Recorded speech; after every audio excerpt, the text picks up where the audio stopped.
Good evening, and thank you for joining us tonight for our Village of Alsip Committee meeting. Today is December 12th, 2022, and we'll call this meeting order at 7:33 p.m. Can you call the roll, please? Trustee Dalzell is absent. Trustee Juarez Mendoza is absent. Trustee McLaughlin? Here. Trustee Murphy? Here. Trustee Navas-Barza? Here. Trustee Parada? Here. Mayor Ryan? Here. We have a quorum. Thank you. Please join us for the Pledge of Allegiance. I pledge allegiance to the flag of the United States of America and to the republic for which it stands, one nation, under God, indivisible, with liberty and justice for all. Lost in the flag, you know. I tell you, when the governor was here a year or so ago, I was watching it, they did that. It was a thing.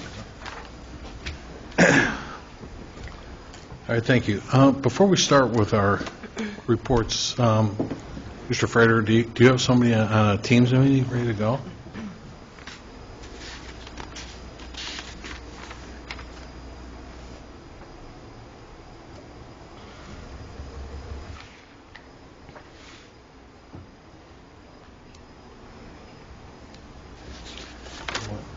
I got a call.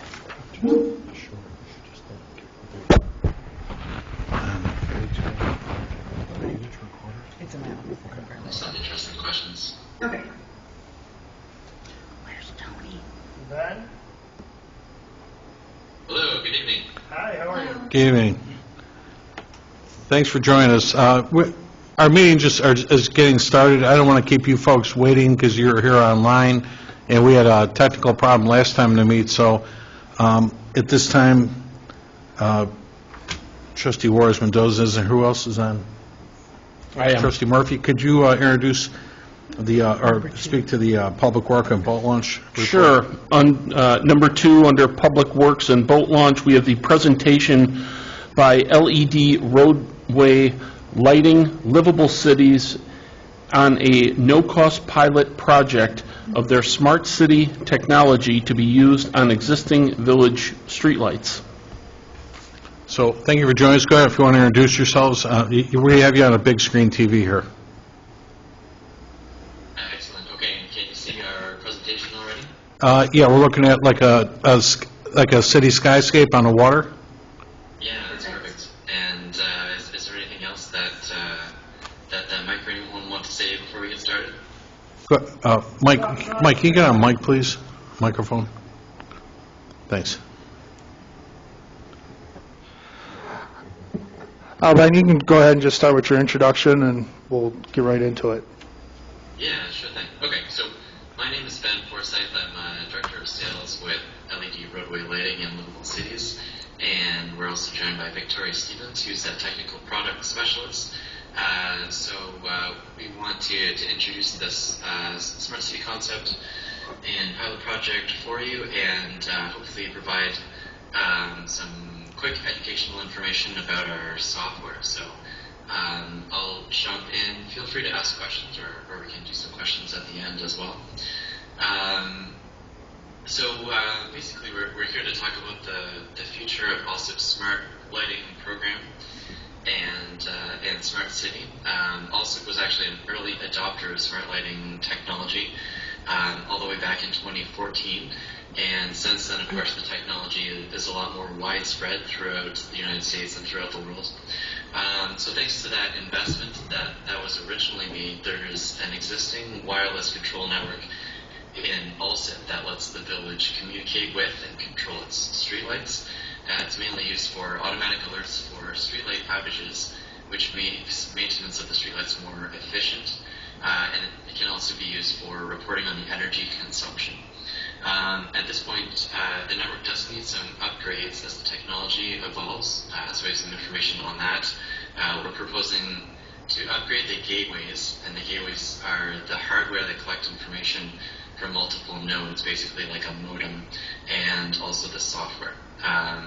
We can also help Alsip customize reports that can be useful for the village, and would be received on a regular basis as part of this process. And as well, not tied to that upgrade but related, we want to help Alsip evaluate some of the smart city options that this lighting project enables, and we're proposing a no-cost pilot project concept. So just a little bit of background on our company. We're LED roadway lighting. We're a street lighting and smart city technology provider established in 2007. We have products installed around the world in over 65 countries. You can see some of our LED street lighting products on the left side, and on the right side, Livable Cities is the division of the company that's responsible for smart city technology. So that makes it responsible for wireless smart lighting control products, as well as software and smart city sensors. Also, a little background on the project. In 2014, over 900 smart lighting controllers and the supporting gateway infrastructure were installed. And the installation, training, final commissioning were completed by 2015. Since then, in 2022, AT&T ended its support for 3G wireless networks, and in 2021, Microsoft ended support for the background software that part of what is supporting the original software.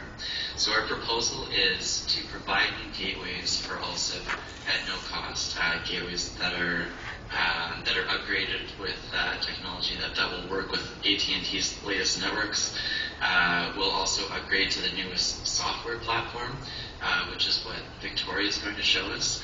And we can also provide smart city sensors without any cost for Alsip for your evaluation. I'll give you a quick view of the wireless network, and don't feel any obligation to memorize any of this, but basically each streetlight has a controller on the top of it. The controllers can communicate with each other in a mesh network. They can also communicate to the gateway, which, like I said, works basically like a modem. And this is the hardware that we need to replace at this point. The gateways communicate to the server, and you can access the information with our SmartLinks software, so you can review the data in the SmartLinks software, and the SmartLinks software can also send out automatic reports. And I'm going to pause here and hand it over to Victoria for a quick demo, but just before I do, I'll just do a quick review of what the overall benefits are. So it's a connected lighting concept which creates a wireless network. Like on the previous slide for the LED streetlights, it gives you communication and control for the streetlights. It provides automatic alerts when there's an outage of a streetlight for more efficient maintenance, and that leads to a higher service level, so there's a higher percentage of the streetlights working around the municipality. It provides accurate metering of power consumption and electrical data, so it's reporting the wattage, voltage, other things about the streetlights. It allows you to do dimming for energy savings. You can program dimming programs throughout the night.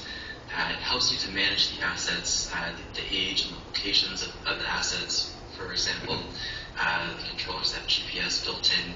And the other benefit of the SmartLink software is that it lets you visualize the data that comes in from the smart city sensors, which is something that Victoria will show us. So I'm going to hand it over to Victoria.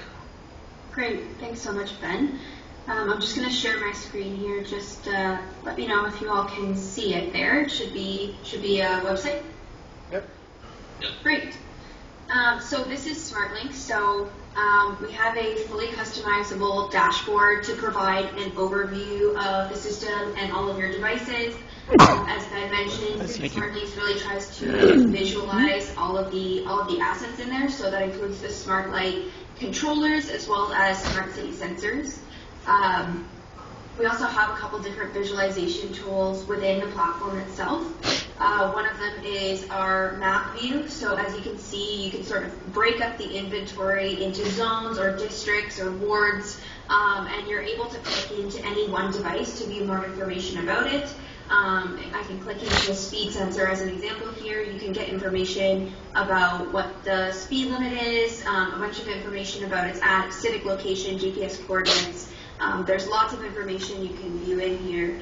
By clicking on a lighting controller, as an example, you can review different data about its operational wattage, controller calendar. So like Ben said, you can set up programs for dimming schedules, and you'll be able to visualize that all in here as well.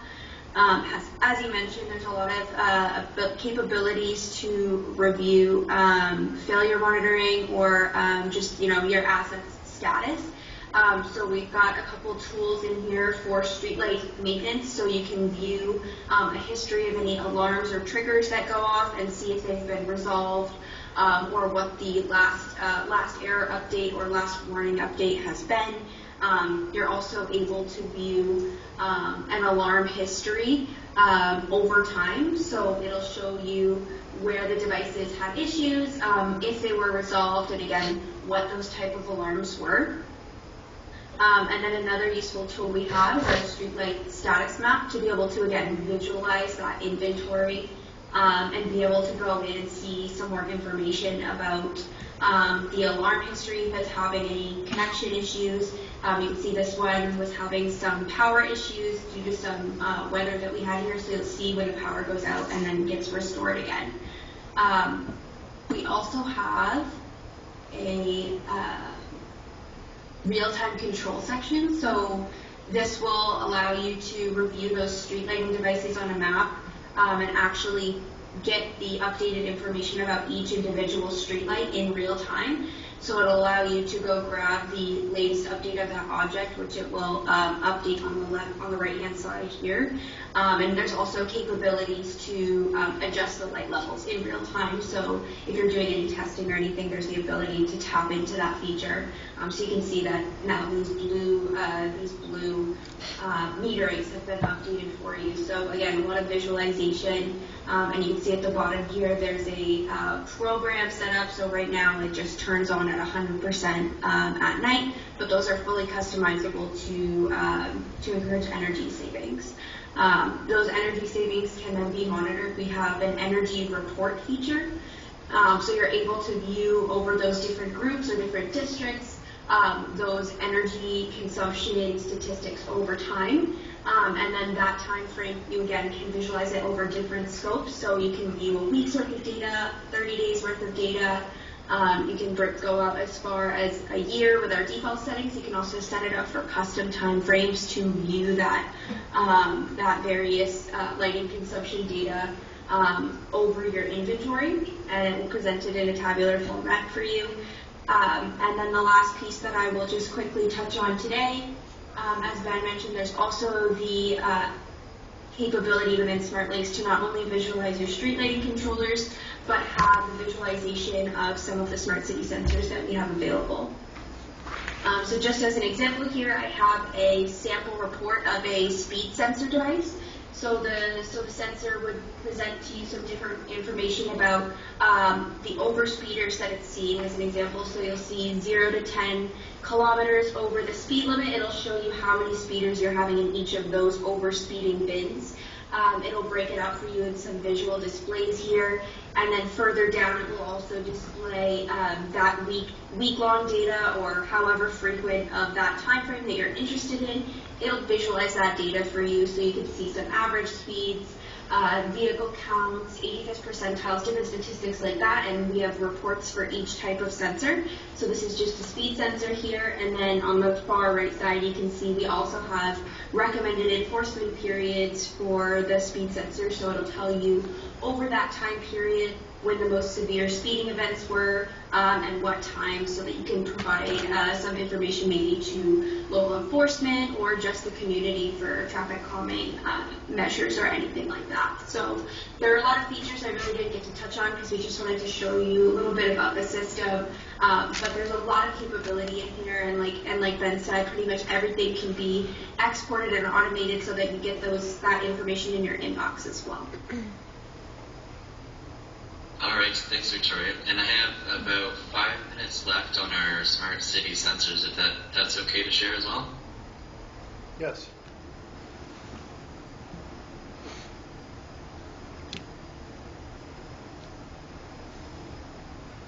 Okay, yeah, thanks for that, Victoria. So now that we have LED streetlights and wireless controls throughout Alsip, it gives us an opportunity to use the streetlights for some of these smart city technology solutions. A lot of municipalities are already using a range of sensors, like these radars, air quality sensors, video cameras. Typically, there are challenges in terms of where to install them, how to attach them, how to get electricity to them, how to retrieve the data, whether that's a wireless network or fiber optic.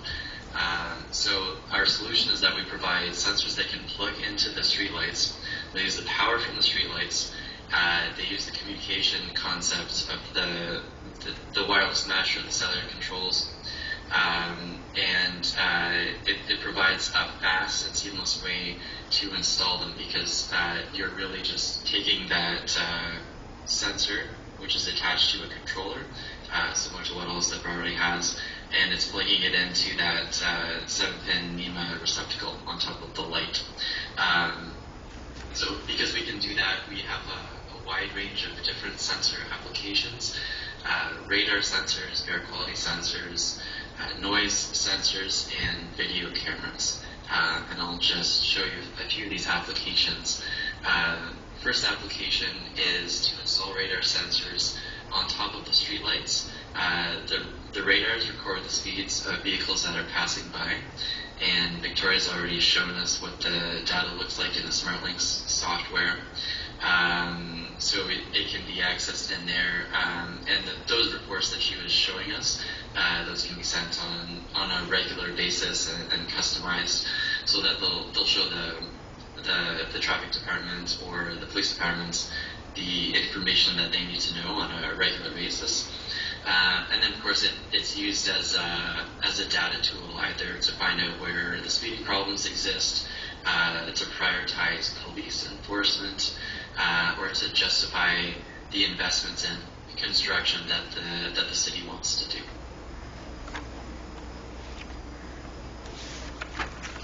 Similar concept with air quality sensors. So an air quality sensor can also be attached on the top of the streetlight. It gathers data, including the amount of particulate matter, or it could be built to monitor nitrogen dioxide, sulfur dioxide, ozone, gases like that. So it displays the data in a similar fashion that Victoria was showing us with the traffic speed data. And really the same thing for the noise levels. So our noise sensor records the noise levels in the area, which you might use to verify complaints, community information, or enforcing noise bylaws. So you might use those in residential areas, close to airports or seaports, and close to construction areas or industrial areas. And then I think last but not least, we have the video camera sensor, which is it's a dual video camera that sits on top of a streetlight. It gets its power from the streetlight. The video that it records can be used for counting and classification of vehicles and bikes and pedestrians, or it can use artificial intelligence to detect when there's an intrusion in a certain area. The next stage of the product, early in 2023, is going to have edge computing. So it will be doing this counting and classification of vehicles, of bikes, and pedestrians, so that it can send a small amount of data through the network to the people that need it. Right now, the video camera is mostly used to download the video and either use it for traffic analysis or for security purposes. So if there's a crime or an accident that's recorded by the camera, then that small section of the video can be downloaded and it can be used for that purpose. And if you want to use video cameras for deterrence, then that's an easy way to do it as well. So I'll just show a quick clip that was recorded from one of our video cameras in Toronto. and that's just to give you an idea of the angles and the video quality.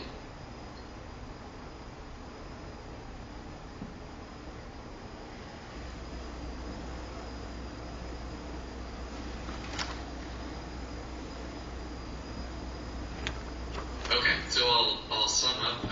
The concept behind the Smart Links upgrade is for livable cities to supply new gateways to replace the existing ones. They'll have the latest compatibility. We'll also upgrade using the existing controllers that are in Alsip. Those will connect to the Smart Links software, the latest platform that Victoria showed us. As part of the process, we'll provide training, and we can build customized reports at the same time that may be useful. And at the same time, we can offer this smart city pilot. Originally, we proposed to have some radar sensors and air quality sensors, but we're flexible on the exact quantities and applications that would be used. But the idea is for Alsip to test the smart city sensors for evaluation, and it won't have any price or cost to Alsip and no commitment for a future purchase. So the next stage would be to sign an MOU for the pilot project, work together on the sensor sites, deliver the smart city sensors to Alsip. Alsip would be responsibility for installing the sensors on the top of its streetlights, and next stage would be training and feedback. So that's our presentation. Those are the slides and the information on the software that we wanted to show. We're very open to any questions. Interested to hear your feedback. So Ben, great presentation. Certainly, I got to ask the obvious, why is there no cost? It's just the pilot. So it's partly to get your feedback Okay. on which of the applications are going to be useful. As you can see, there's a lot that the system can do, so we really want to see which reports you're interested in. Are you more interested in the radars versus the air quality? And then we're hoping that once you see all of the data that these systems can provide, you'll want to subscribe and hopefully expand throughout the city. But likely you'll want to have a bit of a look at what those sensors can do first. That's fine. And how many would you be supplying? Our original proposal is for five radar sensors, 2 Okay. air quality sensors. Okay, so 5. And then, Yeah, 5 and 2. 5, And, okay. So those would each come with the controller. So 7 sensors and 7 controllers. All right, I'm writing this down, 5 radar and 2 Air quality. air quality. Yeah. So they'll detect particulate matter. All right. And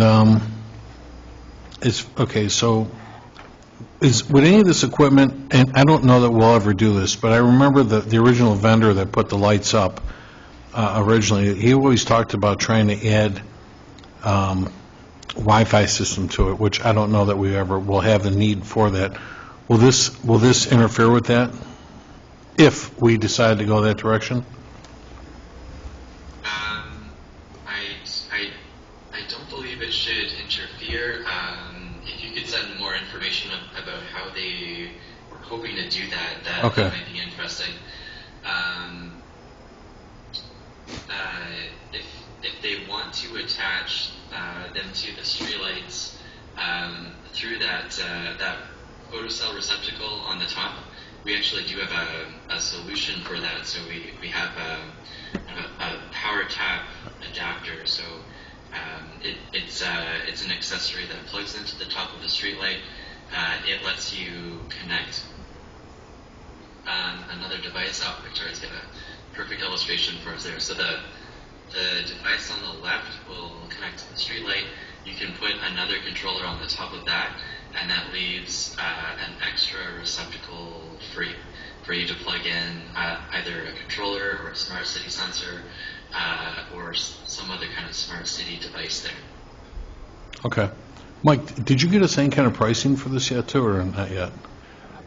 There was only the pricing so far for the upgrade for the software component itself, which I would need regardless because, as you stated, the current system that we operate under is no longer in service.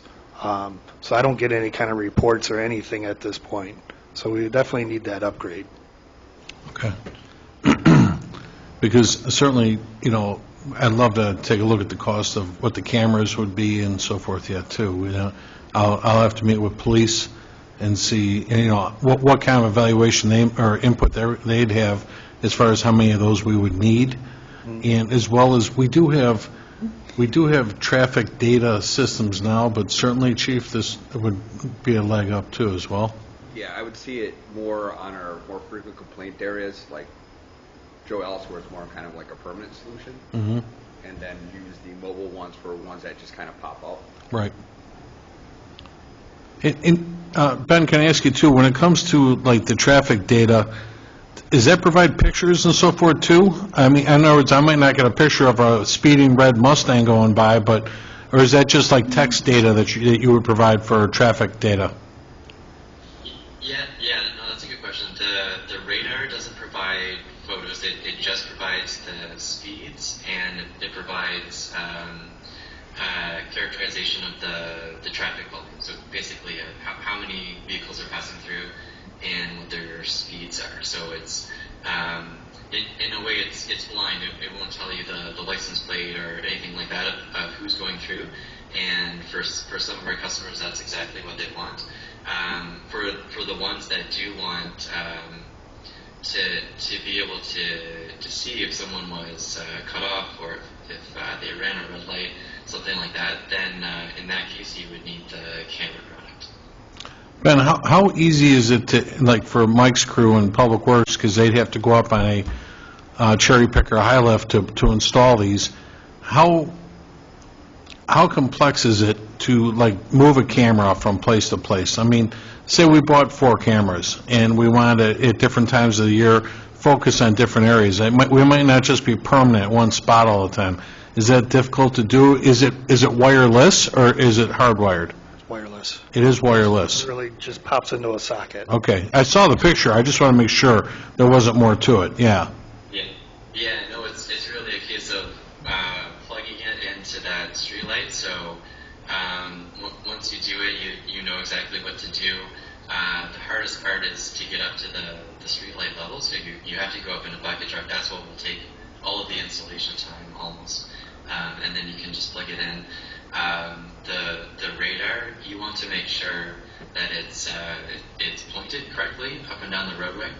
The air quality and the noise sensors don't need any pointing. And the camera, I think people are generally successful at pointing it just the way that they want it, because it's pretty forgivable the way that it's designed. It's got a wide angle, so you can kind of tell the angle that it's going to pick up. But you can always look at the image after and adjust it again. Sounds good. Trustees, did you have any questions for the group? Just, Mike, on Pulaski, we have architectural streetlights. Correct. Do they have photo cells on the top? The photo caps that Ben is Not referring that to? these have, no. So So we those wouldn't ones be able to were- use them anywhere on Pulaski? No. Okay. Would we be able to use any of these on any county roads? Yes. We would. Okay. Yeah, the county roads, we do have these light fixtures in place. Okay. I was just going to ask the same thing. We've got a lot of, we're a busy community, but we have a lot of non-jurisdictional streets that surround our town.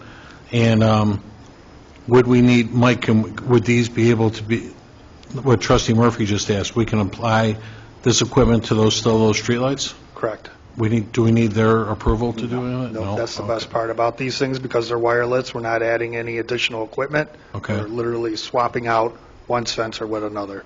Okay.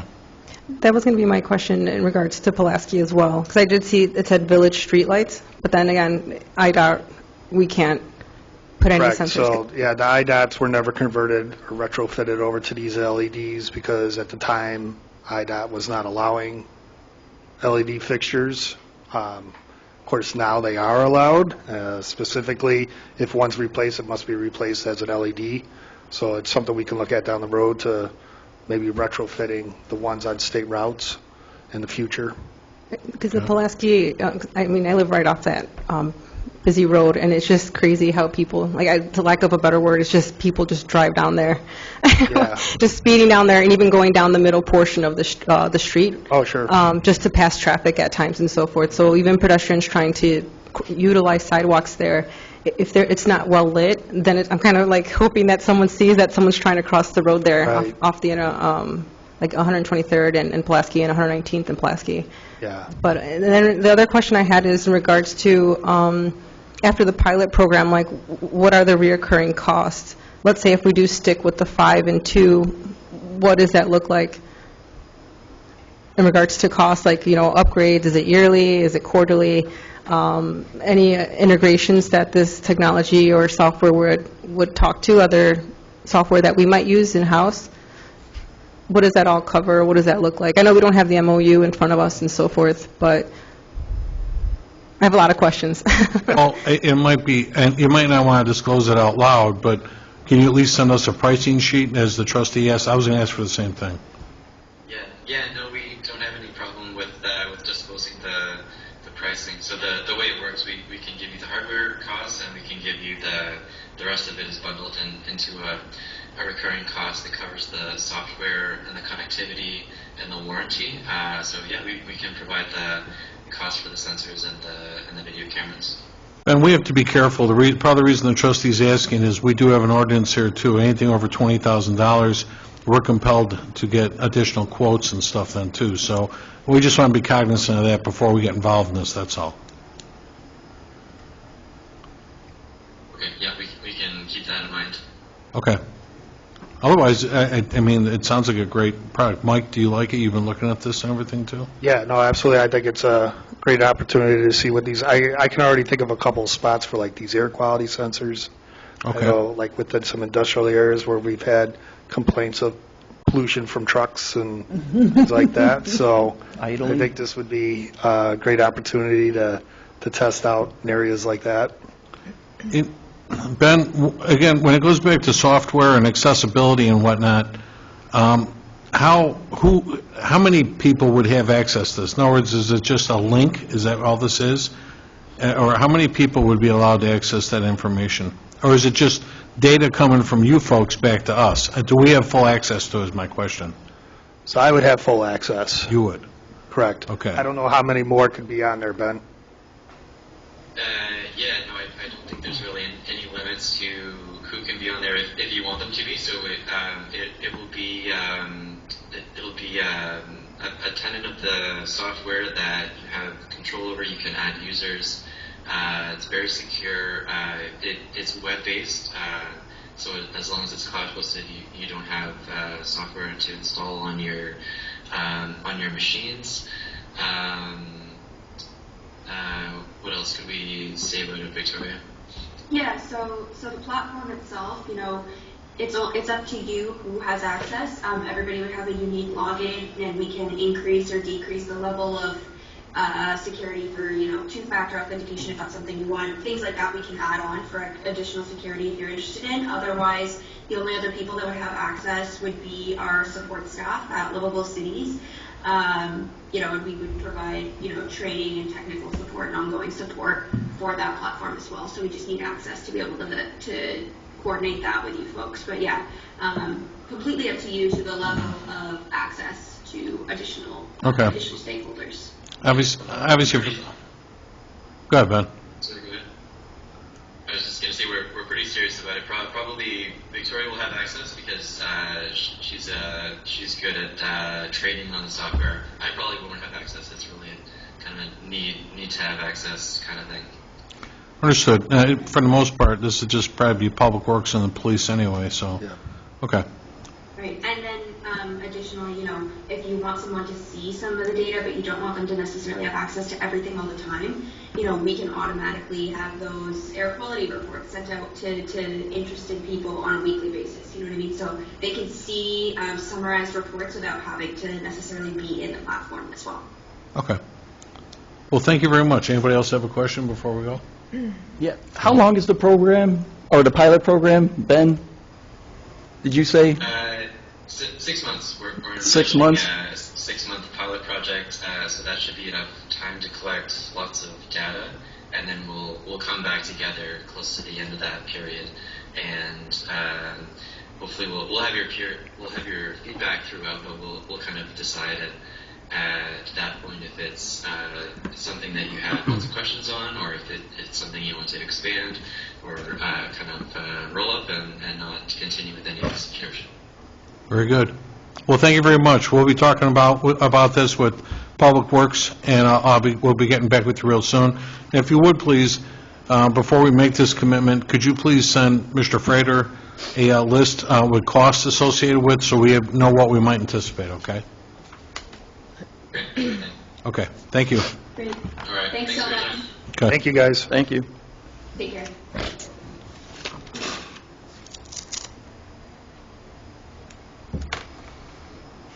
It's interesting.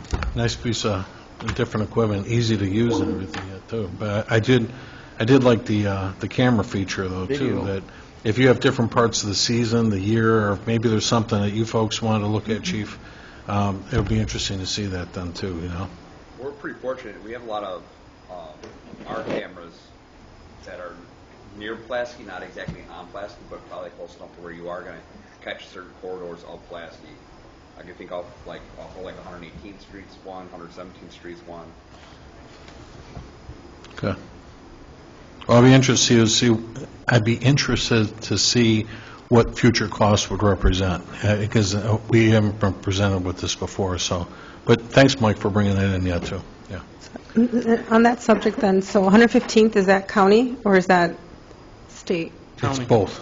Yeah. Because then Marist High School traffic, 115th and Pulaski is yes. Chicago and I-9. Okay, because then it just like the bottlenecks there in the mornings, people just, That's all owned by the city. okay, Starting at Woodland Courts, coming east is all Chicago roadway.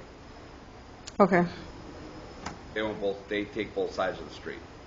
So we really can't, okay. I've been asked by residents, so that way I can just, it's on, so that people know too.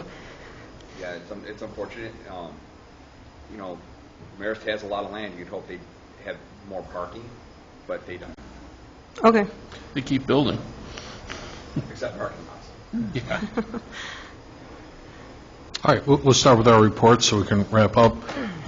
Mine first is Mayor's report. The number one on your agendas was a request to approve increasing the number of Class A liquor licenses from 15 to 16, and that's because number two, I need to request to approve creating a Class A liquor license for the Chateau Boucher at 115th and Cicero. Jeff Busine, as I shared last week, I was telling the trustees, has decided to keep his business operational, and we're very thankful for Jeff for doing that. I feel he's got a great business over there, and we wish him well. But I'm asking, whenever somebody, he didn't renew his liquor license last year, whenever you don't renew a license, per ordinance, it automatically reduces itself, so we need to create another one for it, so that's all. The only question I have on that, Mayor, is should we actually specify a name or just leave the address? I always go by the address, I just want to let you know who it was for, that's all. Okay, well, I was just thinking if from the motion next week, we don't specifically No, want to point is, specify the name. yeah, it is what it is, it's for that location, though. 11501 Cicero. And then the second was a request to approve hiring a new village staff account to fill a vacancy made on November 28th. And Joyce is looking at some prospects right now for, at least on a temporary basis, but we need to get approval to hire somebody at some point then, too. So this is just to make the job announcement public? Right. Okay. Right. And that's all I had this evening. We'll go to our clerk's report. Clerk Hardy. Thank you, Mayor. I have the presentation of the December 5th, 2022 Truth and Taxation meeting minutes, presentation of the December 5th, 2022 board meeting minutes, a discussion on awarding a contract from an RFQ for the postage machine in the clerk's office. Their contract on that expires January 3rd. We got 3 quotes, one from Postal Source, one from Automatic Mailing and Shipping Solutions, and one from Pitney Bowes. Joyce and I looked through all of these, and I had Erica look through them as well, as I don't use this machine, so I wanted her input on what is best for them. She went through everything. She made a little spreadsheet, which I included in the packet, comparing all 3 of them. Her choice was the Automation Mailing and Shipping Solutions. They had a little bit more than the other ones. The Postal Source excuse me, did not even fill out the RFQ how we wanted them to with the questions. And they only gave us a 2-year contract, where the other 2 had 3 years. And the AMSS one just offered a little bit more that they needed, as opposed to Postal Source didn't have as much included. And then Pitney Bowes, which is what we currently have, the AMSS one had a little bit more than that and could get it faster. We weren't sure when Pitney Bowes could deliver, and Postal Source was like 3 to 4 weeks. AMSS was 7 to 10 days. So I included everything that they sent me in your packets. I didn't know if you guys had any questions on any of them that Joyce and I... What type of machine? That one was, oh, did she put it on here? Oh, I'll have to look in the packet. Hold on. She only had the Postal Source one on here.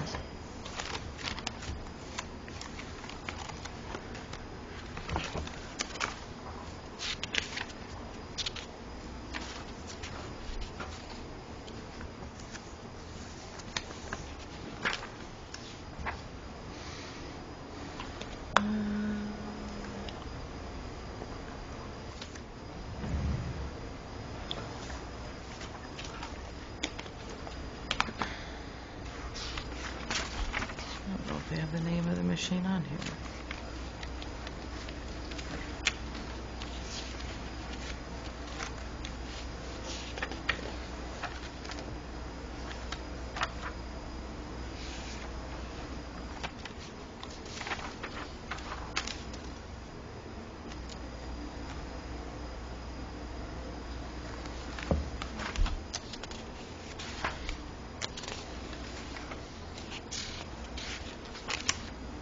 I think they just have the name of it right in the beginning.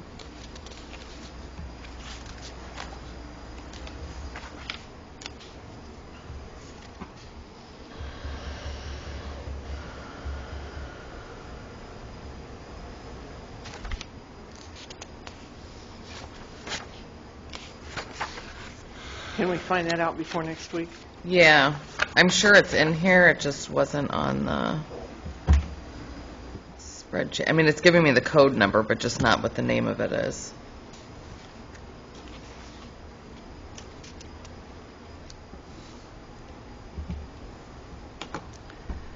It's just saying Postbase Pro DS, but I don't know what that is compared to the other ones. So I'll have to look through this more, and I can get that before next week.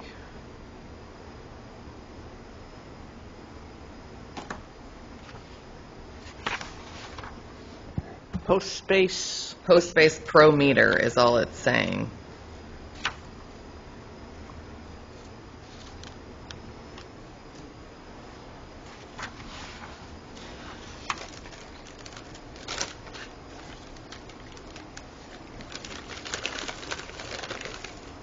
Yeah, that's all it listed as the name of that machine, where the other one was IX5 or whatever. That's what this one is saying.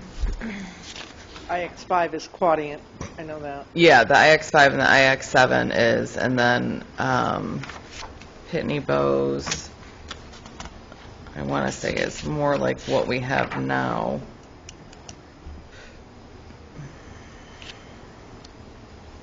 Now, is that cost In the summary, is that the total 3-year cost? Yes. This is the cost to purchase with a 3-year contract on it. Maintenance contract? Yes. Okay.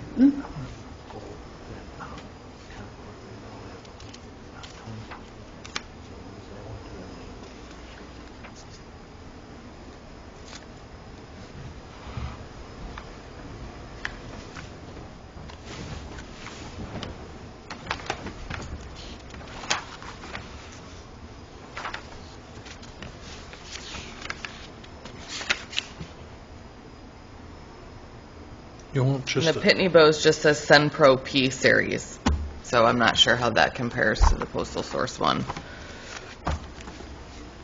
if you want to look at it while we're finishing our reports, if you want to add something to it, just let me know. No, I mean, this, Erica, she did it just so everything could see side by side. Again, the Postal Source didn't have as much information because they didn't fill out exactly what we asked in the RFQ, whereas the other ones kind of had everything there. Okay.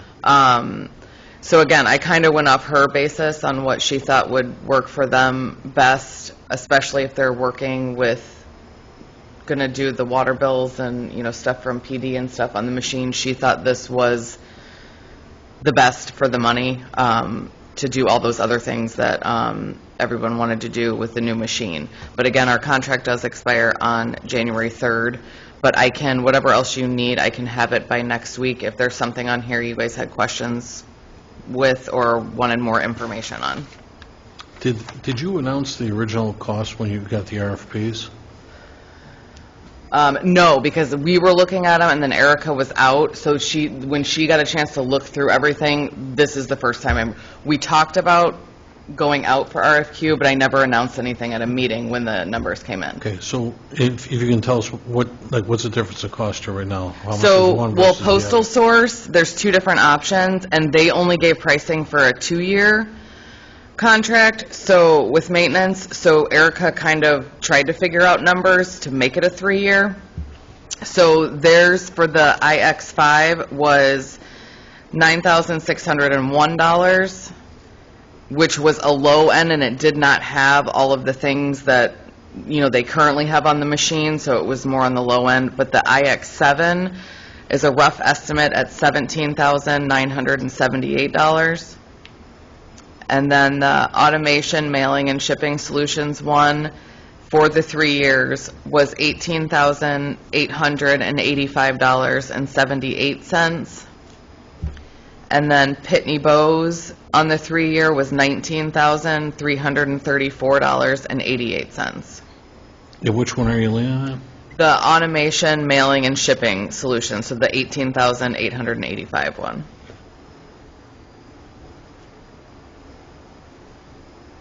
$885.78. Okay.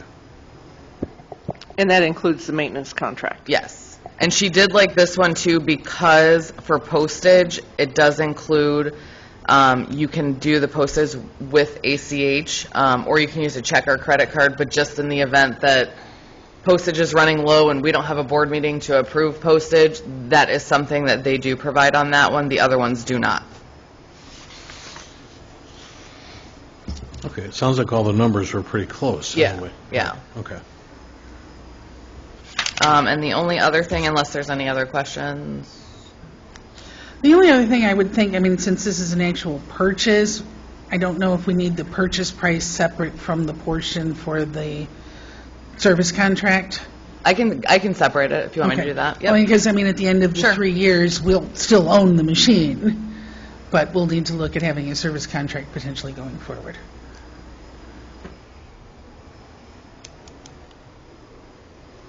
That's fine. Anything else? And the last thing I had, or 2 things, I guess. Oh, the tax. Approval of the October 2022 IDOT motor fuel tax allotment in the amount of $64,710.46, and the approval of the November 2022 IDOT motor fuel tax allotment in the amount of $65,052.01. And that is all I had, Mayor. Very good, thank you. Engineer didn't have a report this evening, so we'll go to a public forum, and unfortunately, we don't have an audience this evening. So next, we'll go to our standing committee reports, Finance and IT, Trustee McGlohan. Next week, we'll have a list of payroll and accounts payable for approval. And then also, everyone in your packet is the statement of the November 2022 bank balances. And that's all I have, Mayor. Okay. Joyce, anything you want to tell us about those bank accounts? Just the bulk of the bank balances, you'll notice that the OPEB trust is in there, so that kind of skews things a little bit. And then next month, you're going to see kind of a revamp of this because money got moved around quite a bit because we're making a lot of interest up at Illinois funds. So there was a whole bunch that got put up to Illinois funds in order to capitalize on that interest. So just to let you know, there'll be some changes. Very good. Next, we have the police and fire report. Trustee Murphy. No report tonight, Mayor. Okay. I think they're getting close to getting that new rescue squad on the street. I know they've been training on that for the last 2 weeks, so that should be coming out pretty soon. Yeah. Police and Traffic Safety Committee? No report, Mayor. No. Okay, thank you. Next, Public Work and Boat Launch. Trustee Murphy. I have the presentation of the Public Works Department November 2022 monthly activity report, and that's all I have, sir. Mike, I saw, I get notices all the time, as you do, with the weather. We're anticipating possibly snow before the weekend. How are we doing with equipment? Ready to rock? Okay, plenty of salt and all that kind of good stuff? Okay, all right. Thank you. Next, we'll go to the sewer and water. Trustee Navas-Parsa. Thank you. I have the request for the approval to purchase one new 2023 Ford F-450 with service body uplift for the amount of $123,912. The truck will replace existing Unit 40, 2008 Ford F-450 with service body. The truck chassis is offered through State Purchase Contract 26797P, and the service body uplift is offered through Sourcewell Contract 062222 AEB-1. Please see attached info. I also have a request for approval to purchase water meters and FlexNet radios at a cost not to exceed $27,352. And that's all I have. I'm not sure if there's anything the Commissioner wanted to add. Dan, are we replacing the truck, or are we keeping the old one, too? What do you know with the other one? You got any plans for it, or? Dan, to me, and I can't wait till we get this Brightly software in yet, too, because I really do, because we've got such a big fleet here, I really want to keep track of, I sent so many bills. Do we have a lot of money into the truck we're replacing? That's what I thought. So it's got some value to it anyway, though, too? It's all just maintenance. That's what I'm saying. Expensive maintenance, that's the problem. Maintenance on these two older trucks, that truck's 15 years plus, and it's every time it's $4,000 for the maintenance on emissions-related issues. Let's sit down and really evaluate that, because I do run into other communities. I was at a meeting today. I was there for over half I was there for all morning at the Rosemont Convention with the Metropolitan Mayor's Caucus. You got 75 mayors that are there, and I talked to a couple of fellows that are always interested in apparatus and equipment and stuff then too. So let's take a look at that and see what kind of value we can put on that. If we can help these other towns and help them repurpose it, I'm happy to do it, and certainly we'll get a few bucks in return then too. Okay, thanks, Dan. Next, we had the Building and Health Report. Trustee Parada. Thank you, Mayor. I have a presentation of the Health Department November 2022 monthly activity report. In that report, there were 29 complaints, 43 inspections, 22 citations, and 0 call-outs. And that's all I have, Mayor. Thanks much. Next, we have the Human Resource and Insurance. Trustee Murphy. Mayor, we're going to pull the discussion for tonight, and we're going to wait on Tony at the next committee meeting to discuss this at length with him present, if that's okay with everybody. That's fine. I just told you, I'm anticipating him to be back in the office by Wednesday. And I really want him to be in the boardroom here to discuss the third-party workman comp contractors. So we'll do that in the next meeting. I'll see if you can have him here then, too. I mean, I do appreciate the write-up he provided, and it did add a lot of insight compared to just having the three companies in front of us and going, here's the cost. That was my whole thing, is we've seen this with companies in the past, whether it's red light cameras, this and that, they sound kind of competitive and repetitive at the same time. And but I'd like to have Tony to be here kind of as a face to it. He met with these companies individually, and I'll have him speak to it. But I'll have him at like one of our next meetings as soon as he comes back to work. Next, we'll go to our special committee reports. Economic Development, Trustee Nava-Esparza. Excuse me, I'm still getting over my cold. I do not have a report, but just a reminder that this holiday season to support local and consider purchasing gift cards to give to others.